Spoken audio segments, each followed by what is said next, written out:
오늘도 마음 한쪽이 무너진 채로 이 영상을 켜신 건 아닙니까?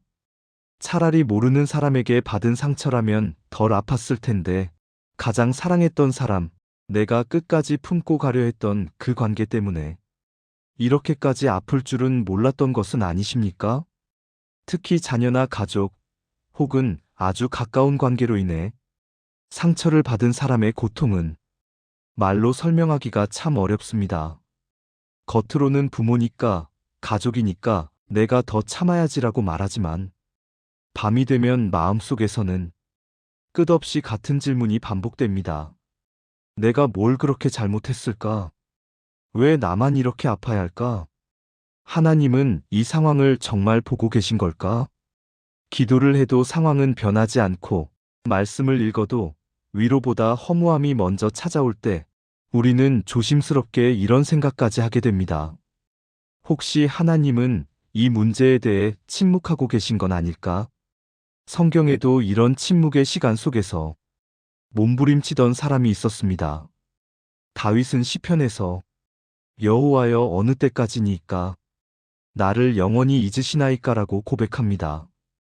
이 말은 믿음 없는 사람의 푸념이 아니라 하나님을 깊이 신뢰했기에 더 솔직해질 수 있었던 탄식이었습니다. 중요한 것은 이것입니다. 하나님의 침묵은 외면이 아니라 당신의 고통을 가볍게 보지 않으신다는 증거일 수 있다는 사실입니다. 하나님은 관계의 아픔을 절대로 그 정도쯤이야라고 넘기지 않으십니다. 특히 사랑으로 맺어진 관계에서 흘린 눈물은 성경에서 언제나 깊이 다루어집니다. 예수님조차 가장 가까웠던 제자에게 배신당하셨고 사랑으로 불러 모은 사람들로부터 외면을 경험하셨습니다. 그분은 관계의 고통이 무엇인지 머리로 아시는 분이 아니라 몸으로 통과하신 분입니다. 그래서 지금 이 시간 관계 때문에 마음이 무너진 당신의 자리에 주님은 멀리 계시지 않습니다. 아무 일도 안 일어나는 것처럼 보일지라도 당신의 상처 한가운데에서 말없이 함께 견디고 계십니다. 이 침묵의 시간이 당신을 버리는 시간이 아니라 당신을 더 깊이 안으시는 과정일 수 있다는 것, 오늘은 그 가능성만이라도 마음 한편에 남겨두시기 바랍니다. 우리는 보통 이렇게 생각합니다. 하나님이 일하신다면 상황이 먼저 바뀌어야 한다고 말입니다. 관계가 회복되거나 상대가 변하거나 적어도 내 마음이 덜 아파야, 아, 하나님이 역사하시는구나 라고 느낍니다. 하지만 관계의 고통 속에서 하나님이 가장 먼저 다루시는 것은 상황이 아니라 우리의 내면입니다. 특히 자녀나 가까운 사람으로 인해 받은 상처는 우리 안에 숨겨져 있던 기대, 집착, 죄책감, 그리고 스스로에 대한 정죄를 하나씩 끌어올립니다. 내가 부모로서 실패한 건 아닐까? 내가 더 잘했으면 이런 일은 없었을 텐데. 신앙인인데 왜 이 정도도 품지 못할까? 이 질문들이 쌓이기 시작하면 상처는 관계에서 시작됐지만 고통은 결국 나 자신을 향하게 됩니다. 그리고 바로 그 지점에서 하나님은 조용히 일하기 시작하십니다. 이사야 49장 15절에서 하나님은 이렇게 말씀하십니다. 여인이 어찌 그 젖 먹는 자식을 잊겠으며 자기 태에서 난 아들을 긍휼히 여기지 않겠느냐? 그들은 혹시 잊을지라도 나는 너를 잊지 아니할 것이라. 이 말씀은 상황이 괜찮아질 것이다라는 약속 이전에 나는 너를 놓지 않는다라는 선언입니다. 관계가 흔들려도 사랑이 되돌아오지 않아도 하나님과 당신 사이의 연결은 끊어지지 않았다는 분명한 약속입니다. 관계의 아픔은 우리를 가장 약한 자리로 데려갑니다. 그리고 그 약함은 하나님 앞에서 가장 정직해질 수 있는 자리이기도 합니다. 더 이상 좋은 부모인 척, 괜찮은 신앙인인 척 하지 않아도 되는 자리. 그 자리에서 우리는 처음으로 하나님, 저 너무 아픕니다라고 있는 그대로 말할 수 있게 됩니다. 놀라운 사실은 하나님이 가장 가까이 계시는 순간이 바로 이 지점이라는 것입니다. 문제가 해결되지 않았어도, 관계가 회복되지 않았어도 하나님은 이미 당신의 마음 깊은 곳에서 무너진 기준을 다시 세우고 계십니다. 당신의 가치는 자녀의 선택으로 결정되지 않습니다. 당신의 신앙은 관계의 결과로 평가되지 않습니다. 하나님은 지금 왜 이렇게 되었느냐를 묻고 계시지 않습니다. 그래도 내가 너를 놓지 않는다고 말씀하고 계십니다. 이 사실이 마음에 닿기 시작할 때 상황은 그대로인데 당신의 숨이 조금 깊어지고 눈물이 이전과는 다른 의미로 흐르기 시작합니다.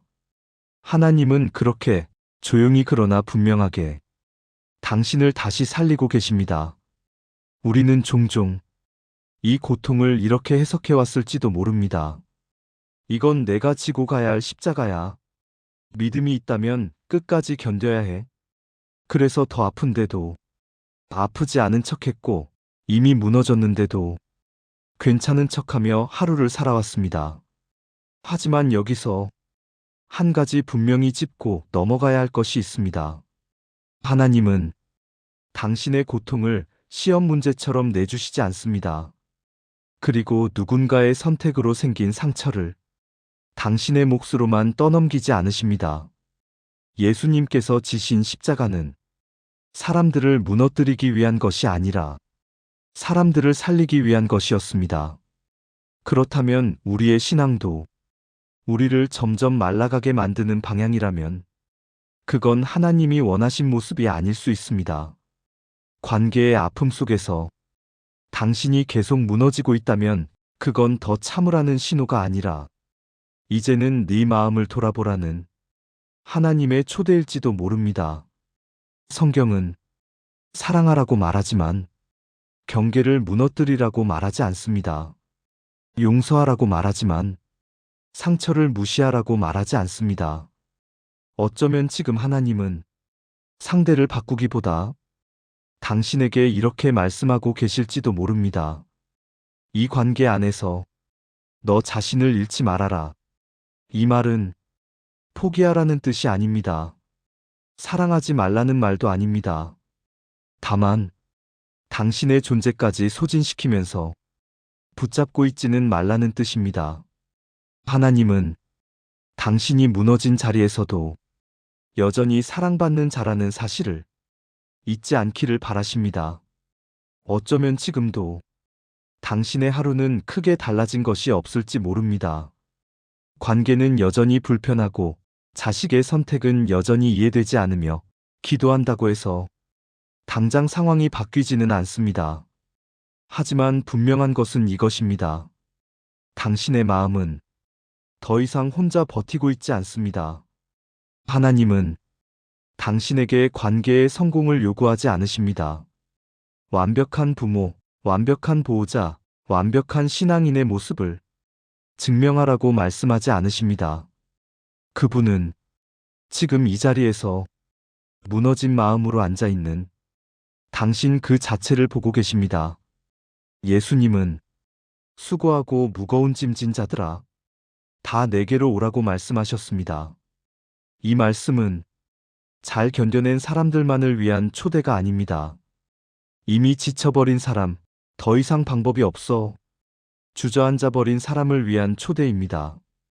관계로 인해 아픈 당신의 마음은 하나님께 가져가기에 조금도 부족하지 않습니다. 오히려 그분이 가장 먼저 만나고 싶어 하시는 자리일지도 모릅니다. 혹시 오늘 이 관계가 언제 회복될지 알 수 없다는 사실이 당신을 더 불안하게 만들고 있다면 이 한 가지만은 기억해 주세요. 하나님은 관계의 끝을 기다리며 당신을 방치하지 않으십니다. 회복의 결과보다 먼저 당신의 마음이 부서지지 않도록 붙들고 계십니다. 당신이 흘린 눈물은 헛되지 않았습니다. 당신이 선택했던 사랑도 실패가 아니었습니다. 그 사랑은 하나님 앞에서 분명히 기억되고 있습니다. 오늘은 모든 걸 이해하려 하지 않아도 됩니다. 오늘은 정답을 찾지 않아도 됩니다. 그저 하나님, 저는 여기까지입니다 라고 말할 수 있으면 충분합니다. 그 고백 위에 하나님은 조용히 그러나 확실하게 당신을 다시 숨쉬게 하실 것입니다.